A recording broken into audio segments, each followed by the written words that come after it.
सत्याग्रही भूमि मोतिहारी विधानसभा क्षेत्र में उत्तर प्रदेश के मुख्यमंत्री योगी आदित्यनाथ ने विशाल जनसभा को संबोधित किया। उन्होंने एनडीए उम्मीदवारों के समर्थन में वोट की अपील करते हुए कहा कि बिहार में नालंदा विश्वविद्यालय और आर्यभट्ट दिया, लेकिन आरजेडी और कांग्रेस ने विकास को पीछे धकेला है। स्वार्थ के लिए बिहार को बेच दिया है। एनडीए सरकार में सुशासन की आधारशिला रखी गई और बिहार विकास के रास्ते पर आगे बढ़ रहा है।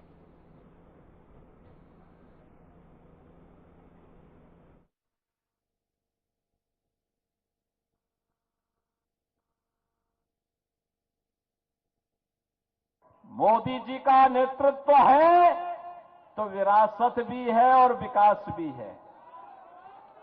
आप याद करिए, ये कांग्रेस के लोग क्या कहते थे कि राम तो हुए ही नहीं।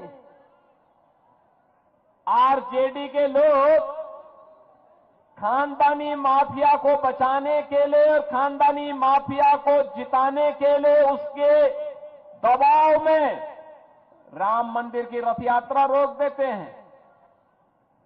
इनका पार्टनर समाजवादी पार्टी उत्तर प्रदेश के अंदर राम भक्तों पर गोली चलाने का दुस्साहस चलाती करती है, लेकिन तब भी राम भक्त कहते थे रामलला हम आएंगे मंदिर, लाठी गोली खाएंगे मंदिर वहीं।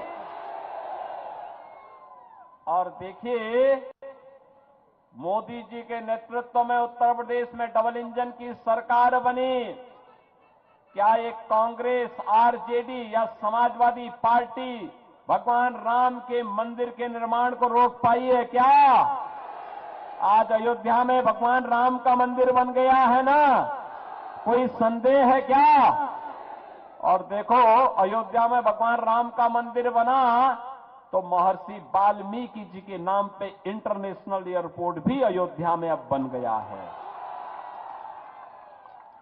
वहां पे जो भी यात्री जाता है, यात्री विश्रामालय में रुकता है तो यात्री विश्रामालय निषाद राज के नाम पर है। वहां पर जो भी प्रसाद मिलता है वह प्रसाद माता सबरी रसोई में बनता है। और बहनों और भाइयों, अब तो अयोध्या में हमारी संस्कृति तो कृतज्ञता ज्ञापित करने की है। याद करिए, जब मां जानकी को रावण भगा लेके उठा के अपहरण करके ले जा रहा था, तब सबसे पहला प्रतिकार करने के लिए आया था गिद्धराज जटायु। रावण से लड़ते लड़ते वीर गति को प्राप्त हुआ और अयोध्या में राम मंदिर परिसर में गिद्धराज जटायु की भी भव्य प्रतिमा की स्थापना हो गई है। जब रावण को समाप्त करने के लिए, उसकी लंका को समाप्त करने के लिए सेतुबंध का निर्माण हो रहा था, एक गिलहरी भी योगदान दे रही थी। तो गिलहरी का भी एक मूर्ति राम जन्मभूमि परिसर में लग गई है। महाकवि तुलसीदास, महर्षि वशिष्ठ, महर्षि विश्वामित्र, महर्षि वाल्मीकि, इन सब के मंदिर बन गए हैं। याद करिए ना,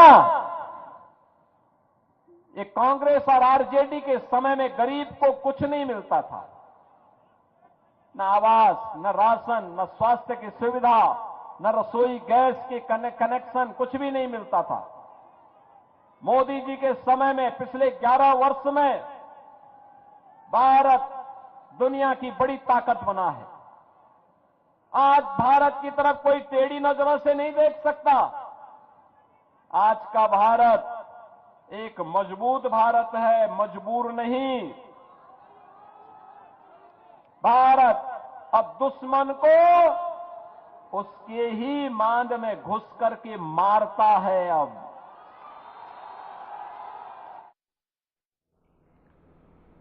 सीतापुर में ऐतिहासिक पल देखने को मिला जब वंदे भारत एक्सप्रेस पहली बार जिले में पहुंची। स्टेशन को दुल्हन की तरह सजाया गया और माहौल में बता दें कि उत्साह देखने को मिला। नगर विकास राज्य मंत्री राकेश राठौर गुरु ने ट्रेन को हरी झंडी दिखाकर रवाना किया। इस मौके पर बीजेपी जिला अध्यक्ष राजेश शुक्ला, नगर पालिका अध्यक्ष नेहा अवस्थी, विधायक मनीष रावत और रेलवे अधिकारी भी मौजूद रहे। ट्रेन के आगमन पर भारी भीड़ देखने को मिली और लोगों ने तिरंगे झंडे और बैंड बाजे के साथ स्वागत किया। अधिकारियों ने कहा कि वंदे भारत का ठहराव सीतापुर के विकास और कनेक्टिविटी को नई गति देगा।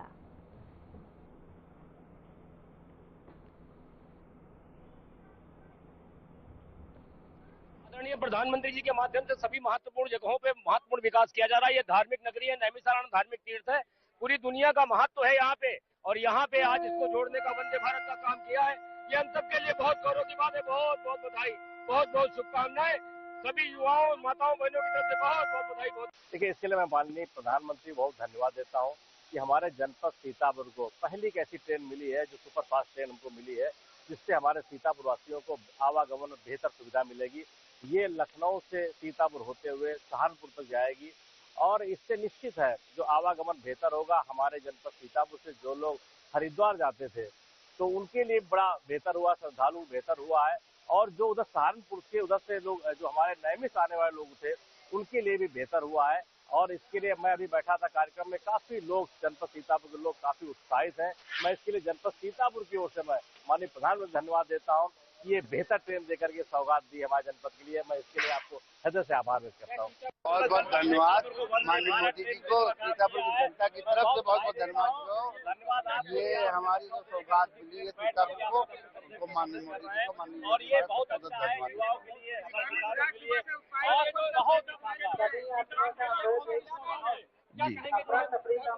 सीतापुर की जनता की तरफ से और पूरे जनपद की तरफ से माननीय मोदी जी को बहुत बहुत धन्यवाद देता हूँ, क्योंकि लखनऊ से सहारनपुर के बीच चलने वाली वंदे भारत एक्सप्रेस का पहली बार शाजापुर स्टेशन पर ठहराव हुआ। स्टेशन पर उत्सव जैसा माहौल देखने को मिला, जहां बड़ी संख्या में लोग भारत माता की जय के नारों के साथ ट्रेन का स्वागत करने पहुंचे।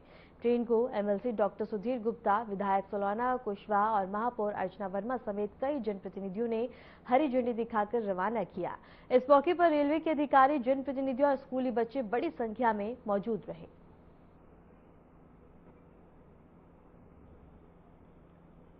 बहुत बड़ा दिन है, ये एक ऐतिहासिक दिन है।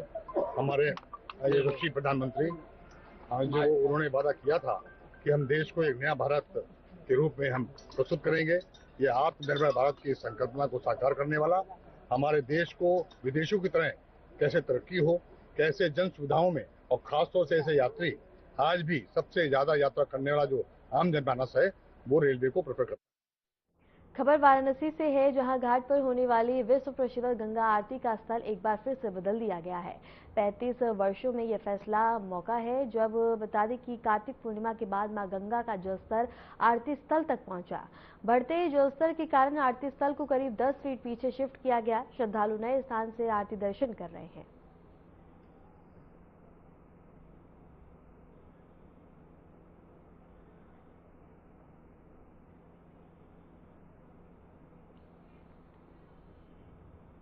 खबर बलिया से है, जहां राष्ट्रगीत वंदे मातरम के 150 वर्ष पूर्ण होने के उपलक्ष्य में भव्य सम्मान रैली का आयोजन किया गया। इस रैली में जिले के विभिन्न विद्यालयों के छात्र छात्राओं ने बड़े उत्साह और देशभक्ति के जोश के साथ भाग लिया।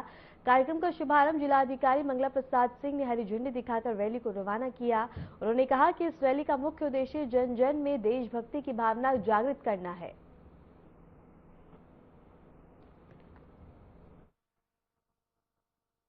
राष्ट्रगीत वंदे मातरम के 150 वर्ष पूर्ण होने के अवसर पर जनपद बलिया में भी विभिन्न कार्यक्रम आयोजित किए जा रहे हैं। प्रथम चरण 7 नवंबर से प्रारंभ होकर 14 नवंबर तक चल रहा है। कल 7 नवंबर से कार्यक्रम शुरू हुए हैं और मैं सभी जनपदवासियों को इस अवसर पर बधाई और शुभकामनाएं भी दूंगा और अवगत भी कराना चाहूँगा कि 7 नवंबर 1875 को बंकिम चंद्र चटर्जी जी द्वारा राष्ट्रगीत लिखा गया था वंदे मातरम, और कल 7 नवंबर 2025 को 150 वर्ष पूर्ण होने के अवसर पर यह कार्यक्रम प्रारंभ हुआ है। और उसी के क्रम में आज हमारे विद्यालय के बच्चों द्वारा प्रभात फेरी का आयोजन किया जा रहा है और लगातार ये कार्यक्रम 14 नवंबर तक चलता रहेगा।